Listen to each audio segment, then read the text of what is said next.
Bonjour à tous, camarades et citoyens, camarades et citoyennes. Aujourd'hui, on va parler marxisme. Et plus exactement, on va parler plutôt de deux éléments apparemment contradictoires que sont la démocratie et la dictature. Puisque nous allons parler de la dictature du prolétariat.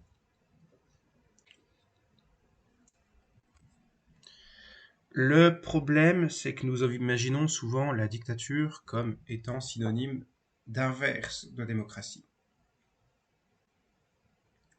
C'est faux.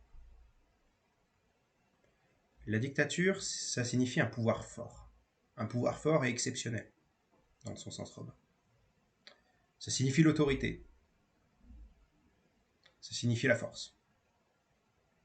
Tout pouvoir peut être considéré comme une dictature. Seulement, il existe une dictature qui est celle de la bourgeoisie, une dictature de classe, même sous des formes démocratiques. Et il existe une dictature qui est celle du prolétariat pour y répondre à la dictature de la bourgeoisie. Et qui sera elle aussi démocratique, puisque le prolétariat, c'est la majorité de la population. Le prolétariat est majoritaire, ce sont l'ensemble des classes populaires, l'ensemble des travailleurs et des chômeurs exploités par le grand capital. Vous comprenez que c'est quand même, ça fait un paquet de monde. Et donc il s'agit de définir la dictature du prolétariat comme la dictature de la majorité, donc une démocratie. Mieux que ça. La démocratie bourgeoise est une démocratie sur le plan des institutions. Mais dans le domaine économique et social, nous avons là le règne de la bourgeoisie.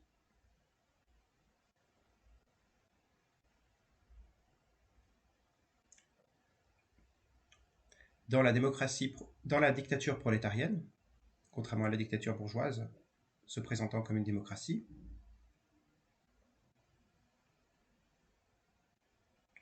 contrairement à la démocratie bourgeoise, la dictature prolétarienne,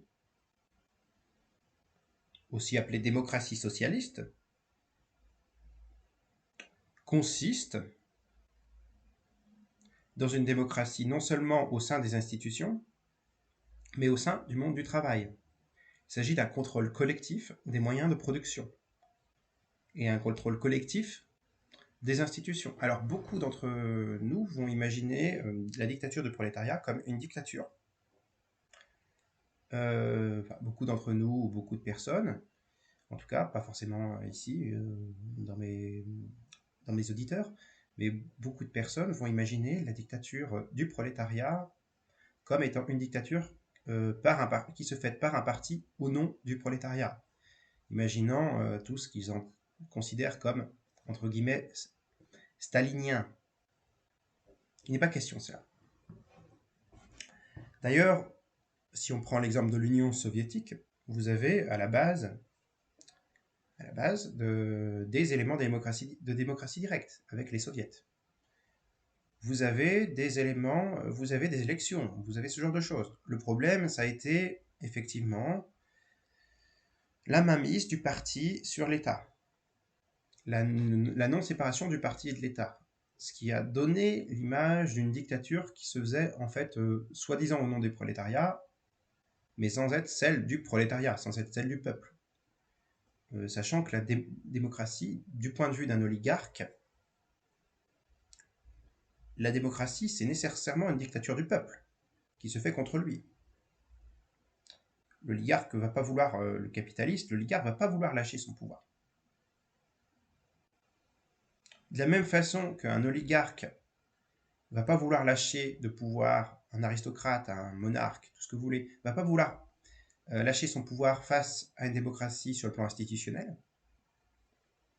Par exemple, le fait qu'on n'a pas toujours eu en France, par exemple, le suffrage universel. On a eu un moment un suffrage censitaire, je le rappelle. Et les classes dominantes n'ont pas voulu trop laisser ce pouvoir-là aux pauvres. Eh bien, les capitalistes ne vont pas vouloir laisser le pouvoir au prolétariat. Les bourgeois ne vont pas vouloir laisser le pouvoir au prolétariat. De la même façon. Seulement, la bourgeoisie a laissé du lest la bourgeoisie, la classe dominante a laissé du lest sur la question du suffrage universel, parce qu'il possédait les médias, parce qu'il possédait l'économie, qu'il pouvait influencer les masses par ce biais-là, parce qu'il pouvait faire l'opinion, ils peuvent même truquer, corrompre corrompre les élus, truquer les élections. Ça, c'est ce que les bourgeois peuvent faire par la possession de l'outil économique et médiatique. Par la possession de l'économie et des médias, la classe dominante n'en a rien à foutre de la démocratie. Même dans une démocratie bourgeoise. Dans une démocratie socialiste, étant donné qu'on a collectivisé les moyens de production et les moyens de communication, eh ben nos chers bourgeois, ils ne possèdent plus de moyens d'influencer l'opinion, ils ne possèdent plus de moyens d'acheter nos dirigeants, et nous pouvons avoir une démocratie saine. Une démocratie qui n'est pas liée à tous les intérêts d'argent, de corruption, etc., etc. Et pour cela, c'est effectivement dictatorial, puisque nous devons être capables de frapper la bourgeoisie. La dictature du prolétariat implique aussi que les masses se mobilisent contre l'ancienne classe dirigeante, se mobilisent pour frapper de façon organisée les classes dirigeantes.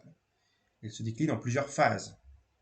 Et il y a une phase assez autoritaire dans laquelle on essaie la simple dictature du prolétariat, dans laquelle on vire toute la bourgeoisie, tout ce qu'il peut y avoir d'éléments bourgeois.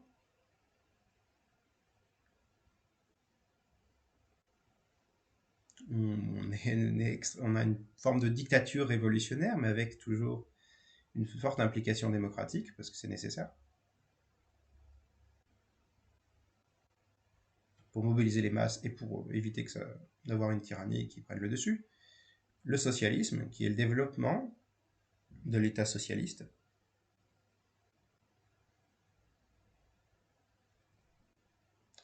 avec les institutions, tout ça. Et le communisme, qui est la réalisation du socialisme au niveau mondial, dans lequel on a une société sans classe, une humanité réconciliée. Le communisme, c'est la victoire du socialisme au niveau mondial. Il passe par la dictature du prolétariat. Le nier, c'est en fait vouloir jarter complètement l'idée d'État ouvrier. Dans le marxisme, il y a ce qu'on appelle l'État ouvrier. Cet État ouvrier, c'est un État qui est fait contre la bourgeoisie pour la classe ouvrière.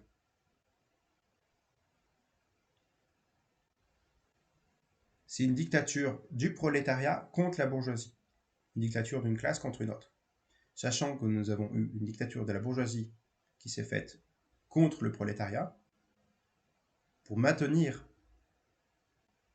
le règne de la bourgeoisie sur le prolétariat, ça peut être l'État, mais ça peut être des milices privées, ça peut être toutes sortes de choses, ça peut être la religion, ça peut être les médias, ça peut être le capitalisme lui-même qui fait cette dictature de la bourgeoisie, par ses propres mécanismes, sans même passer par l'État. Il y a l'anarcho-capitalisme qui fonctionne très bien avec les mafias. Eh bien, à cette dictature de la bourgeoisie, nous opposons une dictature du prolétariat qui consiste en la mobilisation des masses prolétariennes contre la bourgeoisie, une masse prolétarienne organisée. C'est-à-dire que lorsque les anards nous disent « nous sommes dictatoriaux, nous autres marxistes »,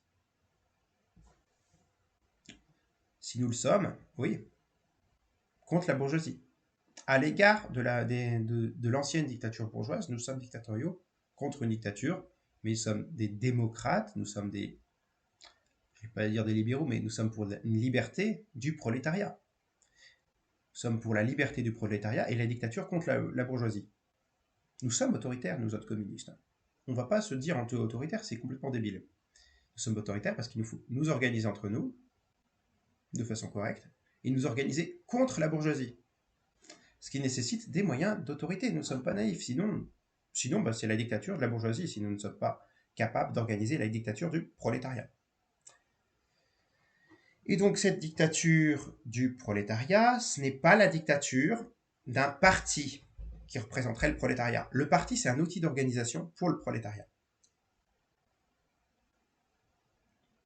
L'erreur majeure de certains marxistes-léninistes dogmatiques, de certains staliniens, entre guillemets, c'est de croire qu'il faut un parti unique pour assurer la dictature du prolétariat. C'est faux. La dictature du prolétariat, c'est la dictature des masses prolétariennes, pas celle du parti. Ça passe par les soviets, ça passe par l'État ouvrier, mais le parti d'avant-garde, c'est autre chose. Le parti d'avant-garde, s'il est nécessaire, n'a absolument rien à voir avec la direction de l'État ouvrier.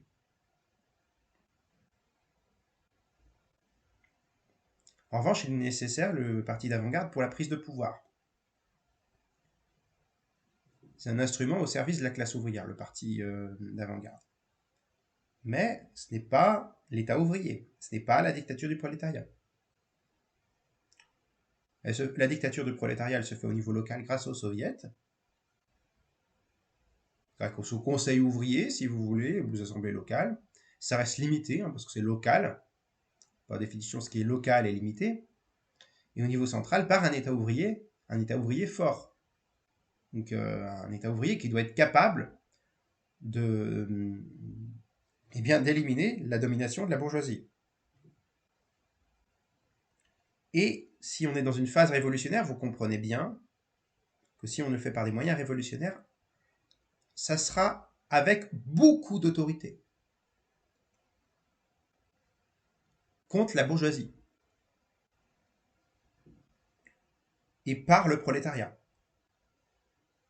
C'est ça la dictature du prolétariat. C'est une démocratie sociale totale.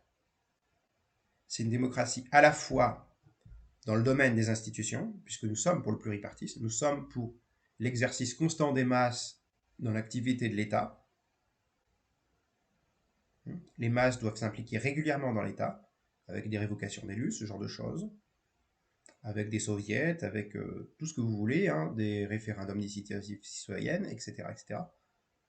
Et une démocratie dans le domaine économique, puisque en tant que communistes, nous défendons l'idée d'un contrôle ouvrier dans les usines, l'idée de nationaliser les grands moyens de production, de mettre des coopératives au niveau local aussi, ce genre de choses. Si nous avons une NEP, si nous autorisons partiellement des éléments d'économie capitaliste, c'est à la seule condition du contrôle ouvrier constant des entreprises. Personne ne défend l'économie socialiste de marché, qui est une aberration. Mais si on doit faire une transition vers le socialisme nécessaire du fait de certaines conditions, eh bien, on passe par le contrôle ouvrier. C'est un outil formidable, qui est le contrôle constant des ouvriers sur les moyens de production, même si on autorise, si on autorise le contrôle ouvrier lors de la NEP, si on autorisait des entreprises privées, c'est à la condition que les employés contrôlent leur patron, les prix, les salaires, tout. Et puissent vraiment demander des comptes ouvertement au patron, et que ce soit les ouvriers qui aient le plein pouvoir en réalité, et que le patron ait qu'une gestion nominale au final, puisque les ouvriers sont constamment organisés contre lui, vérifier en permanence les papiers, les comptes, tout ça, les prix, les salaires, tout. Et bien cette dictature du prolétariat, c'est une dictature qui se fait contre la bourgeoisie et pour le prolétariat. Ce n'est pas la dictature du parti. Donc arrêtez de définir la dictature du prolétariat tout un chacun comme stalinienne, entre guillemets, comme étant le parti unique, c'est faux. La dictature du prolétariat, c'est la démocratie socialiste. C'est à la fois, en fait, la transition du régime capitaliste au régime socialiste, parce que par la phase révolutionnaire, par les moyens de répression qu'il faut mettre en place contre la bourgeoisie pour liquider l'ancienne classe dominante.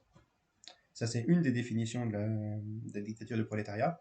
Et à la fois, le socialisme, phase de l'État ouvrier, menant au communisme, qui est la phase de la victoire du socialisme au niveau mondial. Phase dans laquelle l'État, au sens autoritaire du terme, n'a plus vocation de la même façon, puisque nous avons vaincu le capitalisme au niveau mondial. On peut envisager ensuite les fins des frontières, des polices, des armées, mais c'est à nuancer, hein. J'avais déjà fait une vidéo là-dessus sur la question du marxisme et de l'État. Eh bien voilà, la dictature du prolétariat, c'est par l'État ouvrier et par les masses elles-mêmes. Le parti, c'est un outil. Voilà. La dictature du prolétariat, ce n'est pas la dictature du parti.